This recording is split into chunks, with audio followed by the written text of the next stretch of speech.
A stunning message from the White House, and a remark now echoing across Europe. U.S. President Donald Trump has told Norway's Prime Minister that he no longer feels obligated to think purely of peace. The comment came after Trump failed to win the Nobel Peace Prize, an award he had openly campaigned for. In a message published and later confirmed by Norway's government, Trump said that after being passed over for the prize, despite what he claims were efforts to stop 8 wars, his approach could now change. Peace, Trump wrote, would remain predominant, but from now on, he would also think about what he described as what is good and proper for the United States of America. The message went further.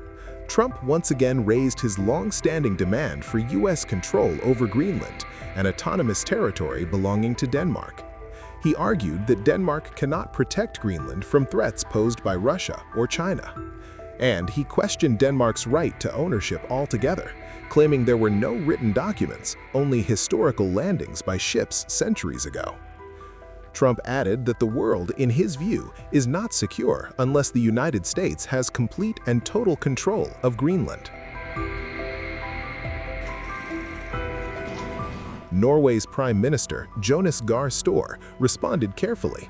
He stressed that the Nobel Peace Prize is not awarded by the Norwegian government, but by an independent Nobel committee, a distinction he said he had clearly explained to President Trump.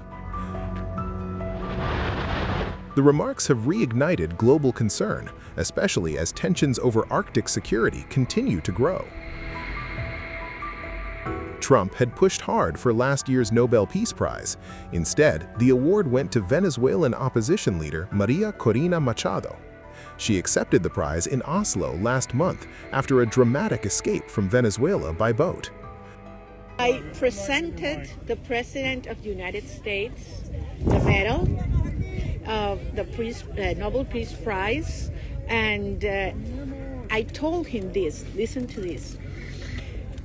200 years ago, General Lafayette gave Simon Bolivar a medal with George Washington's face on it. Bolivar since then kept that medal for the rest of his life. Actually, when you see his portraits, you can see the medal there. And it was given by General Lafayette as a sign of the brotherhood between the United States, people of the United States and the people of Venezuela in their fight for freedom against tyranny. And 200 years in history, the people of Bolivar are giving back to the heir of Washington a medal, in this case a medal of the Nobel Peace Prize, as a recognition for his unique commitment with our freedom. It has been an excellent meeting. I think we had a longer day than I had been informed of, and we were able to talk calmly about the expectations and dreams of Venezuelans, the very difficult time we're living through, but at the same time full of hope for the changes that are coming. And I conveyed to him with utmost precision the profound commitment that exists within Venezuelan society to fight for a transition that will allow us not only to build solid, stable, democratic institutions, but also to address the most crucial aspect, which is the well-being of our people. Well, first of all, I was very much impressed by the clarity of your understanding and how well you know the situation in Venezuela and how much you care about what the people of Venezuela are suffering. And I assured him that Venezuelan society is united, that today more than 90% of Venezuelans want the same thing. We want to live with liberty, with dignity, and with justice. We want our children back home, back with us. And for that to happen, there must be democracy and freedom. Machado later dedicated the award to Trump and, last week, handed over her Nobel medal to him. Yesterday you accepted Maria Machado's Nobel Prize medal. What do you intend to do with it, and why would you want someone else's Nobel Prize?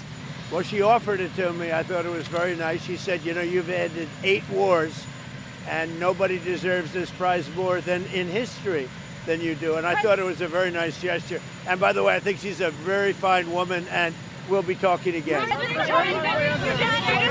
Nobel Prize, a very nice person. You said the meeting went well. Why align with Delcy Rodriguez and the remnants of the Maduro regime and not with Machado, who has the support of the Venezuelan people? Well, if you ever remember a place called Iraq where everybody was fired, every single person, the police, the generals, everybody was fired, and they ended up being ISIS. Instead of just getting down to business, they ended up being ISIS. So I remember that. But I'll tell you, I had a great meeting yesterday by a person who I have a lot of respect for, and she has respect, obviously, for me and our country. And she gave me her Nobel Prize.